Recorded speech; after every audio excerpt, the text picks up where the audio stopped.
অঞ্চলের উন্নয়ন হবে সর্বপ্রথম। চর অঞ্চল, আমি মনে করি চর অঞ্চল এখন আমার নিজস্ব এলাকা। আমি তারেক রহমানের সামনে সিরাজগঞ্জে যে বক্তব্য রেখেছি, আমি ভুলের ব্যাপারে কোনো কথা বলি নাই। চর অঞ্চলের 3টা দাবি আমি ওনাকে জানিয়েছি। আজকে আমার প্রথম কথা, আমি আপনাদের সাথে থাকতে চাই, আপনাদের ভালোবাসা নিয়ে রাজনীতি করতে চাই এবং নির্বাচিত হওয়ার পরে প্রথম আমি আপনাদের এই চর অঞ্চলে সম্বর্ধনা অনুষ্ঠানে এসেছি এবং আমি মনে করি এখন থেকে চর অঞ্চলের উন্নয়নই হবে আমার প্রধান উন্নয়ন এবং চর অঞ্চলের মানুষের সাথে আমার সম্পর্ক থাকবে সবচাইতে বেশি।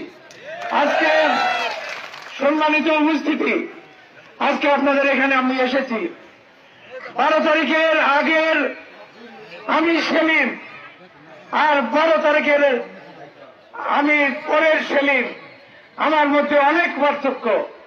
12 তারিখের আগে আমি ছিলাম আমার একটা দলের নেতা, 12 তারিখের পরে আমি মনে করি আমি গাজীপুরবাসীর দল মত নির্বিশেষে সবার নেতা।